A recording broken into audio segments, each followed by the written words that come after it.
विद्युत धारा। मूल राशि पता है ना? अरे दो राशि, एक व्युत्पन्न राशि और एक मूल राशि। बोला वैसा राशि जो किसी दूसरे पे डिपेंड ना हो, अकेले। विद्युत धारा का राशि क्या नहीं पता है? एम्पियर। कौन सा? और जैसे आइए बल, एफ बराबर द्रव्यमान और त्वरण का सहारा लिए ना, लिए कि नहीं?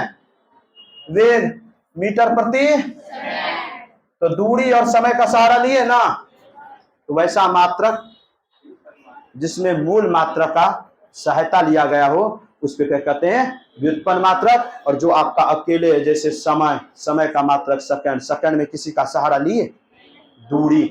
दूरी का मात्रक मीटर, किसी का सहारा लिए नहीं लिए। द्रव्यमान का मात्रक केजी, किसी का सहारा लिए नहीं। लेकिन वेग में व्युत्पन्न मात्रक है वेग में हम दूरी और आपका किसका सहारा लिए? दूरी और समय का।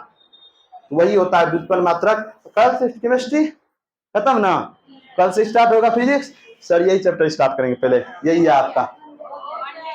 होगी भैया? वाह आप लोग। अनुदैर्ध्य तरंग का उदाहरण कौन सा तरंग है? ध्वनि तरंग। ध्वनि तरंगे किस प्रकार की तरंग का उदाहरण है? और एक्स किरण और रेडियो तरंगे ये आपका किस प्रकार की तरंगे हैं? विद्युत चुंबकीय। मतलब अनुदैर्ध्य बचा तो अनुप्रस्थ डायरेक्ट हो जाएगा। विद्युत चुंबकीय तरंग कहते हैं वैसी तरंग है जिसको चलने के लिए माध्यम की आवश्यकता नहीं है। और वैसी तरंग है जिसको चलने के लिए माध्यम की आवश्यकता हो उसे हम कहते हैं आपका अनुदैर्ध्य या अनुप्रस्थ। दो। और एक होता है विद्युत चुंबकीय, जैसे अल्फा बीटा गामा किरणें सब, और आपका एक्स किरण रेडियो तरंग। इस सारे के सारे किस प्रकार के तरंग है? विद्युत चुंबकीय तरंग। इसको मात्रा आपका उत्सर्जन नहीं है। तथा प्रकाश का वर्ण विक्षेपण संबंध है किसमें? प्रिज्म में। किस तापमान पर सेल्सियस और फारेनहाइट क्या होता है? बराबर होता है। -40 डिग्री सेल्सियस पे किस पे? -40 डिग्री। कहता है किस तापमान पर सेल्सियस डिग्री और फारेनहाइट का पैमाना क्या करता है? मेल खाता है, मतलब बराबर ही होता है। तो -40 डिग्री। लेंस की क्षमता। चिकित्सा स्थितियों का निदान करने के लिए MRI तकनीक का उपयोग किया जाता है। MRI में किसका उपयोग होता है? चुंबकीय क्षेत्र का। जब एक ध्वनि तरंग एक माध्यम से दूसरे माध्यम में जाती है, सुनिए, दूसरे माध्यम में जाती है, वह राशि जो अपरिवर्तित रहती है। क्या अपरिवर्तित रहती है? आवृत्ति। कहता प्रकाश वर्ष किसका मात्रक है? प्रकाश वर्ष मात्रक है। निम्न में कौन सा कण आवेश रहित है? कौन सा? न्यूट्रॉन। न्यूट्रॉन पे कोई आवेश रहता है? ओम मीटर मात्रक किसका है? प्रतिरोधकता का। किसका है? कहता नीलम रूबी का रासायनिक सूत्र Al2O3। पेट्रोल की गुणवत्ता व्यक्त करते हैं ऑक्टेन संख्या द्वारा। किसके द्वारा? निम्नलिखित में से किसका गलनांक सबसे उच्च होता है? किसका? इस्पात का। एंटीबायोटिक दवा का उदाहरण है पेनिसिलिन। क्या? पेनिसिलिन। CNG का मुख्य घटक CH4। अम्ल वर्षा का घटक NHNO3 और H2SO4। भारी जल का रासायनिक सूत्र D2O। Deuterium oxide. पानी का pH मान शुद्ध पानी का है। किस पानी का है? शुद्ध पानी का है। समझ गए? लेकिन शुद्ध नहीं लिखा है, प्रयुक्त में से एक कोई नहीं होना चाहिए था। अगर शुद्ध पानी लिखा या वर्षा जल है तब उसका क्या है? 7 है। और पानी का 19-20 होता है। वर्ष 2019 आइए। चलिए, कहता प्रकृतिक रबर किसका बहुलक है? आइसोप्रीन का। पानी की टंकी में फंगी को नष्ट करने के लिए इस्तेमाल किए जाने वाला रसायन कॉपर सल्फेट। निम्नलिखित में से कौन सा क्लोरोफिल का घटक नहीं है? कार्बन है, हाइड्रोजन है और मैग्नीशियम है। कैल्शियम नहीं है। पौधे में पानी पहुंचाया जाता है किसके द्वारा? और खाना पीना? जाइलम सिर्फ नीचे से ऊपर और फ्लोएम ऊपर नीचे सब। प्रकाश संश्लेषण के दौरान हरे पौधे आवेशित करते हैं क्या? ऑक्सीजन अनुपस्थित होती है किसमें? केरोसिन में, कांच में, मिट्टी में, सीमेंट में। हाँ, केरोसिन में। किसमें? एंजाइम लाइपेज का स्रोत क्या है? अग्न्याशय। BCG का वैक्सीन इस्तेमाल किसकी रोकथाम के लिए? क्षय रोग। निम्नलिखित में से कौन सा हार्मोन अग्न्याशय द्वारा उत्पन्न होता है? इंसुलिन। कौन से रक्त के संचरण में मदद करता है? लिम्फोसाइट। अंगोरा ऊन किससे निकाला जाता है? कमला हैरिस का पैतृक गांव छोड़ दीजिए। सलीम अली, हाँ सलीम अली चिड़ियाघर अभ्यारण्य कहाँ में है? गोवा में। भारत में शिक्षा प्रणाली के सुधार के लिए मानव संसाधन विकास मंत्रालय द्वारा रूपसी हवाई अड्डा, करंट अफेयर आ गया। चेहरे, बीच बचाओ, जानवरों, राजस्थान में खेतरी खदान, हाँ राजस्थान में खेतरी की खान तांबा के लिए, राजस्थान में खेतरी का खान किसके लिए फेमस है? तांबा के लिए। कहता है भारतीय प्रतिस्पर्धा आयोग के चेयरमैन कौन है? Current affair. भारतीय सांख्यिकी दिवस कब? 29 जून को। अतफू प्रवाल द्वीप किस महासागर में है? कौन? पैसिफिक महासागर। पैसिफिक बोले तो प्रशांत महासागर। भारत के किस देश के साथ स्वतंत्र आगमन रेजिम? भारत में किस देश के साथ? ये आपका करंट अफेयर का क्वेश्चन आ गया, समझ गए। भारत में चीन के साथ प्रथम औपनिवेशिक सम्मेलन निम्नलिखित में क्षेत्रीय वृहत आर्थिक भागीदारी सदस्य किस देश में? 2+2 बैठक। ट्रेक 15 कूटनीतिक 2000 में किस देश में अहमदाबाद का सिस्टर स्टेट संबंध है? ये सब करंट अफेयर का है। न्यूजीलैंड का प्रथम भारतीय मूल का व्यक्ति। वर्ल्ड इकोनॉमिक आउटलुक, नेपाल के प्रथम बहुराष्ट्रीय भारतीय नेपाल सीमा 2020। ये सब current affair. Shane Watson Bharat की प्रथम डॉल्फिन वैधशाला हाल फिलहाल का। बिहार का देखिए करंट अफेयर आया, बिहार का प्रथम रामसर क्षेत्र कहां में? बेगूसराय में। 2020 का ये भी करंट अफेयर का क्वेश्चन है। अब इधर आएगा आपका हिस्ट्री का। इटालियन मसीहा भारत में जीवाश्म किस नदी के किनारे? हाँ अगला ये कहता है प्रथम मानव जीवाश्म भारत की किस नदी घाटी में? नर्मदा नदी। मानव का सबसे पहले अवशेष कहां में मिला है? नर्मदा नदी घाटी में। कहां में? नर्मदा नदी घाटी में। कहता है भारत में पहले सम्राट की स्थापना किस सम्राट ने की थी? चंद्रगुप्त मौर्य ने। पूरे के पूरे एक अखंड भारत का निर्माण किया था किसने? चंद्रगुप्त मौर्य ने। जैसे अब धर्म खत्म हुआ ना, अब आपका हर्यक वंश सब पढ़ाएंगे, उसी में आएगा आपका आगे जाके। कहता है बुद्ध की प्राचीनतम प्रतिमा किस शैली में? गंधार शैली में। किस शैली में? गंधार शैली में। देखिए एक राजा है कुषाण, कनिष्क वंश के। किस वंश के राजा हैं? कनिष्क वंश के कुषाण। आपको बोले थे चौथा क्वेश्चन में चर्चा किए थे, महात्मा बुद्ध की प्रतिमा बनना प्रारंभ कब हुआ? कुषाण वंश के शासनकाल में। और कुषाण वंश का सबसे पहला मूर्ति बना किस कला में? गंधार शैली। देखिए मूर्ति बनाने की कला को जो है ना, गंधार शैली कहते हैं, मथुरा शैली कहते हैं, आपका नागर शैली कहते हैं, द्रविड़ शैली। मूर्ति बनता है, मूर्ति बनाने की कला है। आप दक्षिण भारत का मूर्ति देखिएगा, आंख बराबर छोटा छोटा इतनी इतनी मूर्ति बनता है। फिर आइए अपने इधर का मूर्ति नॉर्मल अलग बनता है। फिर चले जाइएगा आप उत्तर भारत का मूर्ति क्या बनेगा? अलग बनेगा। मूर्ति बनाने की कला होती है अलग अलग, उसी में आपका मूर्ति बनाने की कला है गंधार शैली, मथुरा शैली, समझ गए। उसका द्रविड़ शैली, नागर शैली, ये सारा का सारा मंदिर मूर्ति बनाने की कला है। वही कहता है बुद्ध की प्राचीनतम प्रतिमा किस शैली में निर्मित हुई थी? गंधार शैली में। लेकिन सबसे ज्यादा बुद्ध की प्रतिमा किस शैली में निर्मित है? मथुरा शैली में। किस शैली में? मथुरा शैली। कहता है किस अभिलेख में कलिंग विजय का वर्णन है? तो हाथी गुम्फा अभिलेख। किस अभिलेख में? हाथी गुम्फा अभिलेख खारवेल का है। और पढ़ाएंगे नंदराज, अभी नंद वंश पढ़ाएंगे। मगध साम्राज्य में सबसे पहले पढ़ाएंगे आपको हर्यक वंश, फिर सुनाग वंश, और फिर पढ़ाएंगे आपको कौन सा वंश? नंद वंश। तो नंद वंश में ही आपको बताएंगे कि हाथी गुम्फा का एक अभिलेख है खारवेल।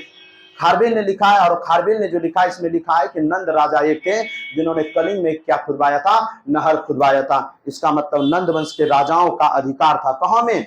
कलिंग वाले क्षेत्र पे। कलिंग कहां में? ओडिशा में। सल्तनत काल में सार्वजनिक वितरण प्रणाली किसने? अलाउद्दीन खिलजी ने। किसने? अलाउद्दीन खिलजी ने। अगला ये कहता है 1565 में कौन प्रसिद्ध युद्ध हुआ था? ताली कोटा का युद्ध। विजयनगर साम्राज्य और बहमनी साम्राज्य। ताली कोटा का युद्ध, विजयनगर साम्राज्य का खात्मा बहमनी साम्राज्य ने किया था। मध्यकालीन भारत। दीन ए इलाही किसने? अकबर ने। दीन ए इलाही किसने? अकबर ने। अष्ट प्रधान किसके दरबार में? शिवाजी के दरबार। भारत का प्रथम गवर्नर जनरल?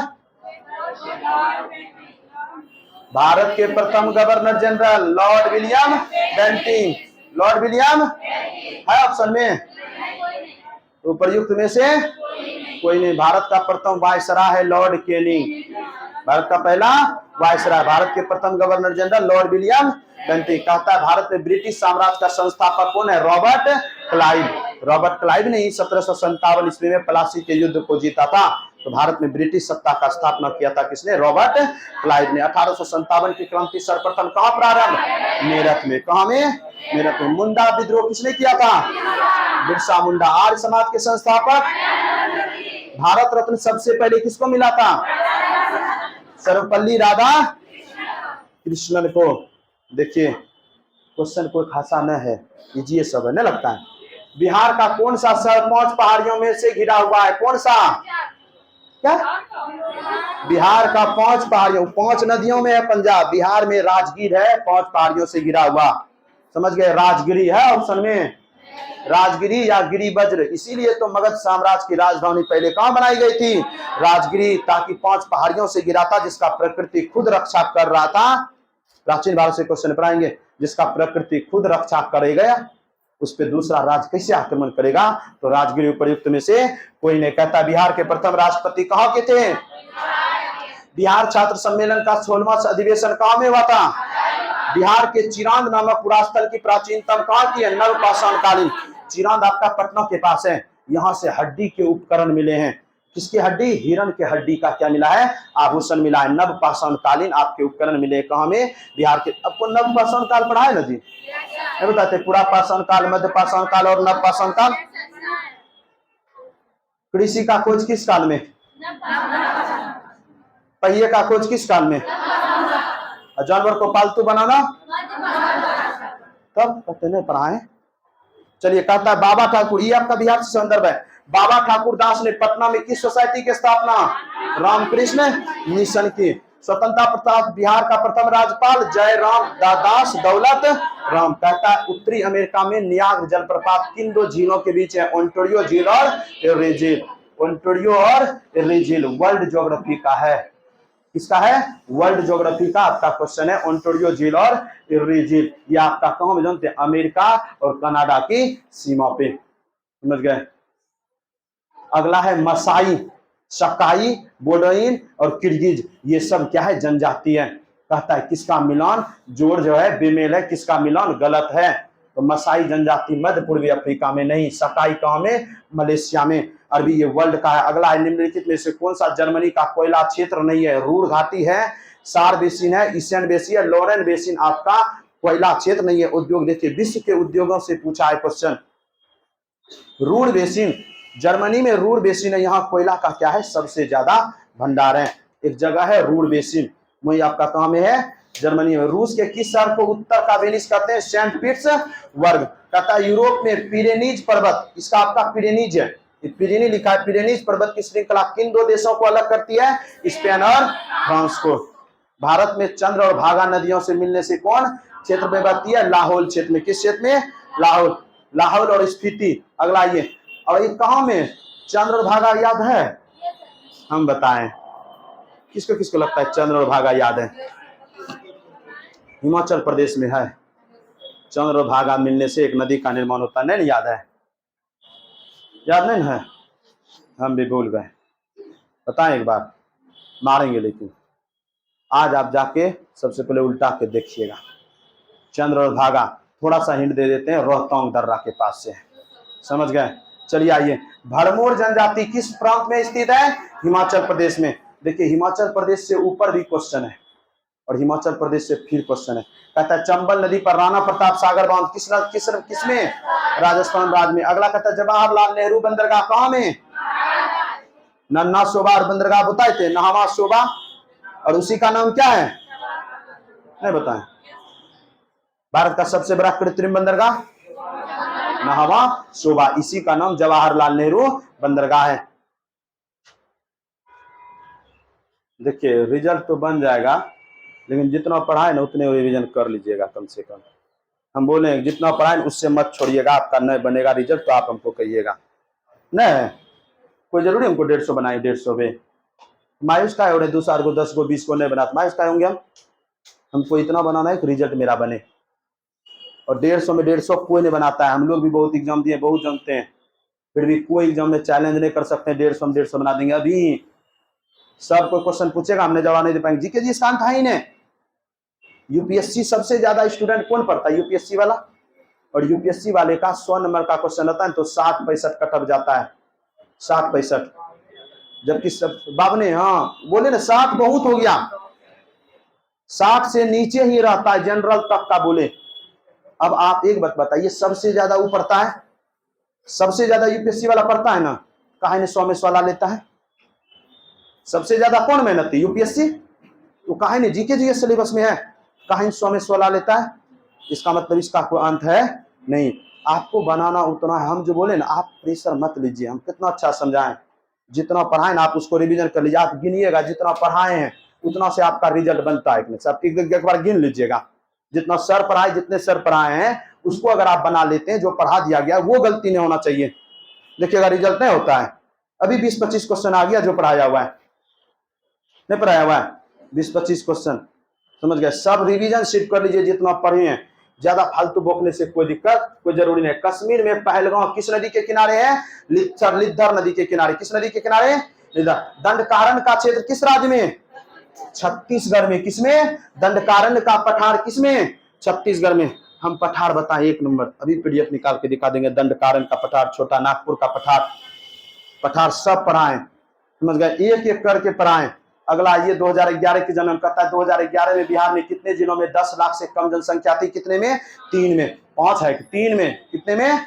3 में। बिहार में निम्नलिखित में से किस अनाज का प्रति हेक्टेयर उत्पादन सबसे अधिक? मक्का का। बिहार में मछली उत्पादन, अब बिहार का क्वेश्चन है, बिहार में मछली उत्पादन करने वाले अग्रणी राज्य मधुबनी और चंपारण। उत्पादन क्षेत्र की दृष्टि से बिहार में शीर्ष श्रेणी रैंकिंग में दालों का कौन सी है? मसूर और चना। बिहार में दाल में सबसे ज्यादा मसूर और चना का क्या होता है? उत्पादन होता है। बिहार से क्वेश्चन अच्छा है जी। देखिए, बिहार में गन्ना उत्पादन में अग्रणी जिला पश्चिमी चंपारण। बिहार के किस जिले में सबसे अधिक नहर सिंचित होता है? रोहतास जिला से। बिहार के वे जिले में कौन 2001 से 2011 में क्रमशः सबसे कम ग्रामीण महिला है? देखिए, बिहार जो सर पढ़ा रहे हैं, समझ गए, हम किसी का बुरा नहीं कर रहे हैं। क्वेश्चन देख रहे हैं आप, उस लेवल का जनसंख्या देख रहे हैं, जनसंख्या से हर सेट में आ रहा है ना, तो बिहार की जनसंख्या पढ़ लीजिएगा, समझ गए। कुछ टॉपिक देख लीजिएगा, फिर देखिए बिहार का अनाज से लेके आ रहा है रैंकिंग वाला, कौन अनाज, एक जनसंख्या नोटिस करते जाइएगा। और ऐसा नहीं कि केवल यही सेट में हम कर रहे हैं, जनसंख्या बिहार का सब में आता है। नगरीकरण का एगो आया था कि सबसे ज्यादा नगर मुंगेर में, उसके बाद किसमें, उसके बाद किसमें आया था? नवादा, मुंगेर और फिर पटना था ना। इसे ई वाला सीरीज वाला पिछले सेट में था, इधर लेटेस्ट में आ रहा है इससे क्वेश्चन, तो बिहार से क्वेश्चन रहेगा। अगला कहता है भारतीय राष्ट्रीय कांग्रेस के द्वितीय मुस्लिम अध्यक्ष कौन थे? रहमतुल्लाह मोहम्मद सयामी। और पहले कौन थे? बदरुद्दीन तैयब। संविधान सभा की प्रथम बैठक कब? मेरा क्वेश्चन कहीं नहीं जाएगा, यूं याद रखिएगा। आइए तुरंत, भारत के राष्ट्रपति के निर्वाचक मंडल में कौन सम्मिलित होते हैं? संसद के दोनों सदन के सभी निर्वाचित सदस्य, राज्य विधानसभाओं के सभी निर्वाचित, सभी विधानसभाओं के सभी सदस्य, सभी सदस्य हैं निर्वाचित। लोकसभा के सभी निर्वाचित सदस्य, मनोनीत नहीं। राज्यसभा के सभी निर्वाचित, राज्यसभा में मनोनीत 12 होता है जी। राज्यसभा के सभी निर्वाचित सदस्य भाग लेते हैं, सिर्फ यही को भाग लेता है। इससे अच्छा ऑप्शन आपको यहाँ नहीं दिख रहा है, आप डी करिएगा, समझ गए। आइए भारतीय संविधान के, हम देखिए हम पढ़ाए सब, हम ऑब्जेक्टिव में चले, हम पहले बता दिए, हम पढ़ाए तो मुझसे क्वेश्चन आएगा। अगर पॉलिटी से क्वेश्चन आएगा, हिस्ट्री से क्वेश्चन आएगा, तो मेरा क्वेश्चन लड़ेगा, ये मेरा गारंटी है। ऐसे दावा नहीं ठोके हैं, समझ गए। देखिए या देखिए, अभी 44, 48, 51, 40 सब है, पढ़ाए हैं। पूछो न, तुम क्या पूछेगा हमसे? हम सब दिए आपको, हम सब दिए आपको। तुमको पूछना है, जो पूछना है पूछो, कल को सवाल खड़ा नहीं कर सकिएगा, समझ गए। भारतीय संविधान के अनुच्छेद 110 के अनुसार धन विधेयक की परिभाषा में क्या सम्मिलित है? कहता है धन विधेयक, आगे पढ़ाएंगे, समझ गए। जब विधेयक पढ़ाने लगेंगे अनुच्छेद 110 तक तो पहुंचेंगे ही, संसद जब पढ़ाएंगे तो अनुच्छेद 110 पहुंचेंगे। अभी फिलहाल इसका आंसर देख लीजिए, थोड़ा सा हल्का नहीं, उपर्युक्त में से कोई नहीं। कहता है जिसमें, समझ रही है, भारत की संचित निधि में खर्च का वर्णन, भारत के संचित धन का विनिमय, धन के उधारी का विनिमय, ये तीनों का तीनों होगा, उपयुक्त में से एक से अधिक होगा। कुछ नहीं, धन विधेयक यानी सीधा सीधा बात लगता है पैसा कौड़ी का बात हो रहा है, आप समझिएगा। संचित निधि से, भारत सरकार का एगो बैंक है, संचित निधि से पैसा निकालना, संचित निधि में पैसा डालना, किसी भी प्रकार का टैक्स का कर, टैक्स की दर को बढ़ाना, टैक्स की दर को घटाना, नया टैक्स शामिल करना, नया टैक्स को शामिल करना, और उसके बाद जो टैक्स ऑलरेडी पहले उस टैक्स को हटाना। इस सब चीज का जिस विधेयक में चर्चा हो उस विधेयक को कैसा विधेयक बोलेंगे? धन विधेयक बोलेंगे। बात को समझे। सरकार नया नया टैक्स लगाती है ना, तो टैक्स का दर घटाते बढ़ाते रहता है कि नहीं घटाते बढ़ाते रहता है। तो वही कहता है इस सब चीज का चर्चा, भारत का बैंक में पैसा डालना, भारत का बैंक नहीं, भारत के सरकार के संचित निधि में पैसा डालना, संचित निधि से पैसा निकालना, इस सब चीज का चर्चा, जिसमें उस सब का चर्चा किसमें? उस सब चीज का चर्चा जिस विधेयक में होगा उसे क्या कहेंगे? धन विधेयक। देखिए, भारत की संचित निधि में खर्च का विवरण देना, ये भी आपका है। भारत की संचित निधि से धन का विनियोग करना, विनियोग मतलब होता है निकालना, इसका भी चर्चा तो एक से अधिक ज्यादा नहीं होगा। अगला कहता है इंदिरा साहनी बनाम भारत संघ मुकदमे में सर्वोच्च न्यायालय का निर्णय किस विषय से संबंधित है? सरकारी नौकरियों में अन्य पिछड़ा वर्ग का आरक्षण। सुप्रीम कोर्ट पर आएंगे। अन्य पिछड़ा वर्ग समझते हैं, ओबीसी वाले को आरक्षण 27% वाला। भारत के किसी दल को राष्ट्रीय दल बनने हेतु चुनाव में कम से कम कितना प्रतिशत वोट चाहिए? 4 अधिक राज्यों में वैध वोट मत का कितना प्रतिशत? 6%। कितना प्रतिशत? पॉलिटी अभी स्टार्ट ही है, समझ गए? सभी पढ़ाएंगे। निर्वाचन आयोग आपका है, निर्वाचन आयोग में पढ़ाएंगे, समझ गए? और थोड़ा सा फास्ट करने दीजिएगा तब कवर करवा पाएंगे पूरा, नहीं तो पॉलिटी बहुत बड़ा है, समझ गए? अगला कटौती प्रस्ताव का उद्देश्य सरकार की नीतियों का नियंत्रण। कटौती प्रस्ताव कुछ नहीं, जैसे मान लीजिए आप एक बात बताइए, हमारे देश में भारत पास कई सरकार है और कांग्रेस सरकार क्या बैठी है? विपक्ष में बैठी है ना। भाजपा बोलेगा हम भागलपुर में एगो पुल बनाएंगे, हमको 500 करोड़ दो, तो विपक्ष बोलेगा अरे 500 खर्चा होगा, 500 करोड़ खर्चा होगा तो मांग रहा है नहीं, तो वो संसद से अनुमति करेगा, कटौती प्रस्ताव कर बोलेगा कि 500 फालतू मांग रहा है, इससे 100 करोड़ काट लीजिए। तो विपक्ष क्या लाएगा? कटौती प्रस्ताव लाएगा। तो सरकार पे फिजूल खर्ची पे क्या किया? नियंत्रण किया ना। वही है, शब्द समझिएगा, सरकार की नीतियों पर क्या करेगा? वो नियंत्रण करेगा। कहता है सूची 1 सूची 2 मिला लीजिए, पीडीएफ है, देख लीजिए। पंचायत समिति पंचायतों का गठन अनुच्छेद 40, समान आचार संहिता, कृषि पशुपालन, न्यायपालिका और कार्यपालिका पृथक्करण 50। हम बोले थे इंपोर्टेंट याद रखिए, देखिए बोले थे कार्यपालिका और न्यायपालिका का पृथक्करण अनुच्छेद 50, अंतरराष्ट्रीय शांति और विकास अनुच्छेद 51, ग्राम पंचायतों का गठन 50। अभी 4 को आप छोड़ लीजिएगा, देखिएगा मिल जाएगा। हम सब याद नहीं करना, आपको सब याद करना ही नहीं है। समान आचार संहिता बोले थे 44 नहीं बोले थे? बोले ना 44 जी। और उसके बाद देखिए कृषि पशुपालन 48 है, मिला दीजिए, इधर से लीजिए 5, समान आचार संहिता 44, 5 1, उसके बाद दीजिए कृषि पशुपालन 2, 5 1 2, उसके बाद 3 और 4, 5 1 2 और 3 और 4, देखिए 5 कहाँ गया और ऊपर है, हाँ 5 1 2 3 और 4 है ना। ये आपका निम्नलिखित में से किस संवैधानिक संशोधन अधिनियम मंत्री परिषद की संख्या लोकसभा के कुल सदस्य संख्या का 15% की सीमा 51वां संविधान संशोधन 2003। बोला कोई भी लोकसभा में जैसे 543 सदस्य, 543 मंत्री बन जाएगा नहीं ना, उसका कुछ ना सीमा है ना। बोला ज्यादा नहीं 15% बनिएगा, जितना लोकसभा का सीट है उसका 15% सदस्य बन सकता है क्या? मंत्री। और निकालिएगा 543 का लगभग 81-82 वो आएगा, समझ गए? 15% निकालिएगा कितना? 81-82, मतलब 543 में मैक्सिमम कितना बन सकता है मंत्री? 81-82 को। उसके बाद ये पंचायती राज पढ़ाएंगे अगला, समझ गए? भाग 9 में पंचायती राज समिति का है और इधर इसका स्थापना वर्ष है, देख लीजिए 3 1 5 2 4, देख रहे हैं 55 को दे रहा है। मिलान करने वाला कब क्या दे रहा है? 55 को दे रहा है। अगला ये कहता है निम्नलिखित में से कौन से सकल घरेलू उत्पाद की गणना करने की विधि नहीं है? ह्रासमान लागत विधि। इकोनॉमिक्स है, इसमें सब चीज कॉन्सेप्ट है, जैसे मैथ है ना वैसे इकोनॉमिक्स है, समझ गए? अगला भारत के राष्ट्रीय आय का आंकड़ा कौन लगाता है? सीएसओ, केंद्रीय सांख्यिकी संगठन। कहता है आयुष्मान सलाहकार योजना। चलिए करंट अफेयर बजट आ गया आपका जी, हाँ ये आपका क्वेश्चन। वो तो प्रतिदर्श सर्वेक्षण उसका हेल्प करता है, सीएसओ आपका करता है राष्ट्रीय आय का लेखांकन, प्रतिदर्श संस्थान एनएसएसओ जो है उसका क्या करता है? सहायता करता है, उसमें सिर्फ हेल्प करता है प्रतिदर्श संगठन। ठीक, आपसे पूछेगा, देखिएगा वो क्वेश्चन आपका सहायता वाला पूछा है, दोनों रहेगा तो आप सीएसओ दीजिएगा, करता वो है, उसका हेल्प कौन करता है? एनएसएसओ। चलिए आइए 2019 करंट अफेयर पीएम केयर्स 18-19 सब करंट अफेयर्स का है। रिजर्व बैंक 2018 इस सब देखिए, 15वें वित्त आयोग का 18-19 इस सब 2019 का डाटा है, याद रखिएगा। चलिए आइए आगे क्वेश्चन कुछ आए जी। कहता सन 1902 में लॉर्ड कर्जन ने 2 भारतीय सदस्यों को सम्मिलित करते हुए एक विश्वविद्यालय आयोग गठित किया था, वो कौन थे? सैयद हुसैन बिलग्रामी और न्यायमूर्ति गुरुदास बनर्जी। कुंवर सिंह जगदीशपुर में कब प्रविष्ट किए थे? 22 अप्रैल 1858 को। पूना सार्वजनिक सभा के संस्थापक महादेव गोविंद रनाडे, कब? 1870 में। अगला भारतीय राष्ट्रीय कांग्रेस के द्वितीय सम्मेलन में कितने मुस्लिम प्रतिनिधियों ने दीदियों ने भाग लिया था? 33। चंपारण मुख्यतः किसके विरोध में था? नकदी फसल।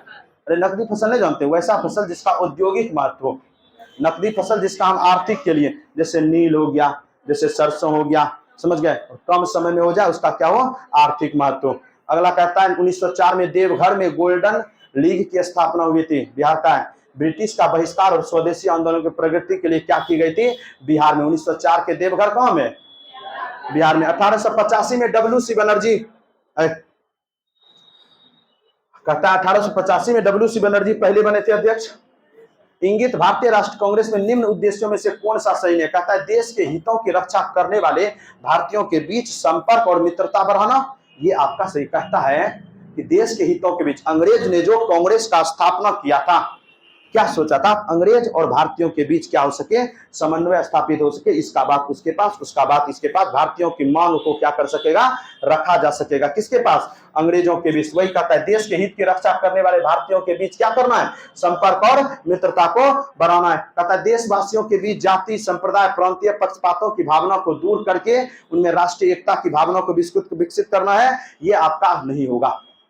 कांग्रेस का स्थापना राष्ट्रीय भावना को विकसित करने के लिए किया गया नहीं था, बिल्कुल नहीं किया गया था। अगला ये कहता है शिक्षित वर्ग की पूर्ण सम्मति से महत्वपूर्ण और आवश्यक सामाजिक विषयों पर विचार प्रकट करना, ये आपका है।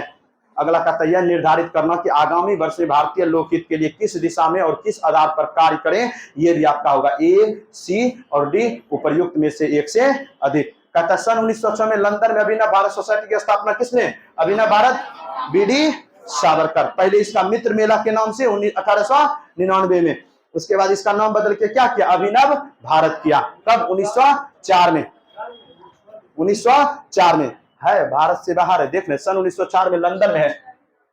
लंदन में अभिनव भारत सोसाइटी की स्थापना किसने, विनायक दामोदर सावरकर। कहता भारत छोड़ो आंदोलन के अंदर बकरी का टापू और अखिल भारतीय आजाद दस्ता का गठन, जयप्रकाश नारायण। फिर आया आजाद दस्ता, पिछला सेट में था आजाद दस्ता, फिर आया जयप्रकाश नारायण। जयप्रकाश नारायण हम पहले बोल दे रहे हैं, घूम फिर के आएगा। जयप्रकाश नारायण, महात्मा गांधी, दो आदमी का, वो अगर कहीं कदमों रखा है तो वो याद रखिएगा पहला कदम कहां रखा था, समझ गए, इससे अंदाजा लगे। कपड़ा क्या पहना था वो पूछ देता है, अब क्या कर सकते हैं, किस दिन भागा था जेल से वो पूछ देता है, समझ गए। जयप्रकाश नारायण, तो ये दोनों आदमी अपने बिहार का समझ लिए वही है। अगला हाँ कहता है सन 1872 में बिहार हेराल्ड आरंभ किया था किसने, बाबू गुरु प्रसाद सेन ने। मुस्लिम लीग ने अपना वार्षिक अधिवेशन नियमित रूप से आरंभ कब किया, 1924 में। लेकिन मुस्लिम लीग का गठन कब, 1906 में। जर्मनी के समर्थन में काबुल में राजा महेंद्र प्रताप सिंह के नेतृत्व में अंतरिम सरकार का गठन किया किसमें, गदर आंदोलन के दौरान। अब आइए मैथ होगा, हमको लगता है, चलिए देख लेते। तेभागा आंदोलन 1946 में बंगाल में किसके नेतृत्व में, किसान सभा के नेतृत्व में। किसने कहा जब तक हमारी तीसरी शक्ति अथवा इंग्लैंड यहाँ है, हमारे सांप्रदायिक मतभेद हमें परेशान करते रहेंगे, इसमें कहा है डॉक्टर राजेंद्र प्रसाद। इनमें से कोई नहीं, इनमें से आपका कोई नहीं है। 1934 में कांग्रेस सोशलिस्ट पार्टी की स्थापना की गई थी जयप्रकाश नारायण और आचार्य नरेंद्र देव के द्वारा। अब मैथ है आपका, इसको छोड़ दीजिए, आप समझ गए।